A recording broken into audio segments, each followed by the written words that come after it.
भेंडीची तीच आणि एका प्रकारची भाजी खाऊन जर तुम्हाला कंटाळा आला असेल तर अगदी ढाबा स्टाईल मस्त चमचमीत आणि तेवढीच टेस्टी झणझणीत अशी दहीवाली भेंडी नक्की ट्राय करून बघा। व्हिडिओ शेवटपर्यंत नक्की बघा। चला तर मग रेसिपी सुरू करूया। तर चमचमीत भेंडी बनवण्यासाठी पहिल्यांदा अर्धा किलो किंवा तुमच्या आवडीनुसार भेंडी घ्या। भेंडी घेताना अगदी कवळी बघूनच घ्यायची। मग भेंडी आपल्याला स्वच्छ पाण्याने धुवून घ्यायची, कापडाने व्यवस्थित पुसून घ्यायची आहे। पुसून घेतल्याने काय होईल की भेंडी मोकळी होईल आणि चिकट होणार नाही। तर नेमका काय झालं, व्हिडिओ ऑटोमॅटिकलीच बंद झाला, त्यामुळे चिरताना व्हिडिओ घेता आला नाही। तर ह्या प्रकारे अशी भेंडी चिरून घ्या। मग गॅसवर कढई चांगली तापवण्यासाठी ठेवायचे। 2 ते 3 चम्मच तेल टाकून चांगलं तेल गरम करून घ्यायचं। मग लगेचच त्याच्यामध्ये चिरलेली भेंडी परतून घ्यायची। तर इथे आपल्याला गॅस मध्यमच ठेवायचा आहे। 5 ते 10 मिनिटं परतून घ्यायची भेंडी परतत असतानाच त्याच्यामध्ये आपल्याला अर्धा चम्मच मीठ घालायचं आहे, पाव चम्मच हळद घालायचा आहे, मिनिटभर एकदा परतून घ्यायचं आहे।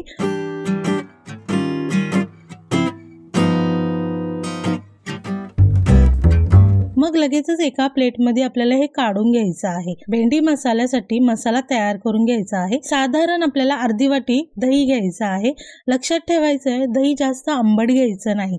तर दह्यामध्ये 1 चम्मच आपल्याला लाल मिरची पावडर घ्यायची आहे, 1 चम्मच गरम मसाला घ्यायचा आहे, 1.5 चम्मच धना पावडर घ्यायची आहे, पाव चम्मच हळद घ्यायची आहे। मग त्याच्यामध्ये अर्धा चम्मच घरचं लाल तिखट घ्यायचं आहे आणि चवीनुसार मीठ घ्यायचं आहे।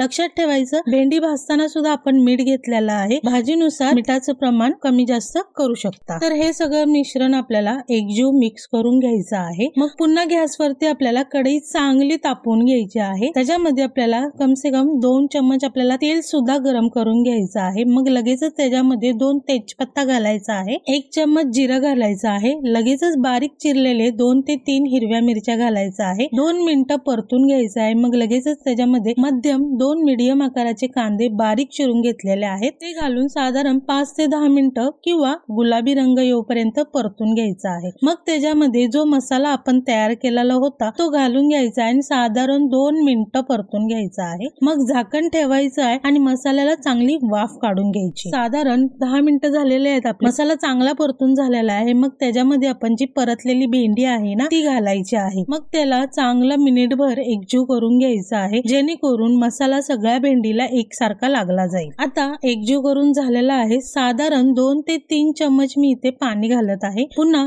मिक्स करून घ्यायचं आणि झाकण ठेवायचं। झाकण ठेवून एक साधारण आपल्याला 5 ते 10 मिनिटभर वाफ काढून घ्यायची आहे। भेंडी शिजायलाच ठेवायची आहे। 10 मिनिटं झालेले आहेत। आता आपण झाकण काढून पुन्हा 2 मिनिटं हलवून घेऊया आणि परत झाकण ठेवून एक 10 मिनिटांसाठी आपल्याला भेंडी शिजून द्यायची आहे आणि साधारण 10 मिनिटं आपल्याला अजून शिजून द्यायचं आहे। 25 मिनिटं झालेली आहेत। मस्तपैकी भाजी आपली शिजून तयार झालेली आहे। तर इथं अशा पद्धतीने चटपटीत अशी दहीवाली भेंडी मसाला तयार झालेली आहे। तुम्ही पण नक्की करून बघा भेंडी मसाला। व्हिडिओ आवडला असेल तर लाईक आणि शेअर नक्की करा। चॅनलवर जर नवीन असाल तर सबस्क्राईब केल्याशिवाय जाऊ नका। चला तर मग पुन्हा भेटूया अशा छान छान आणि मस्त मस्त रेसिपी सोबत प्रज्ञाज मेजवानी चॅनल मध्ये।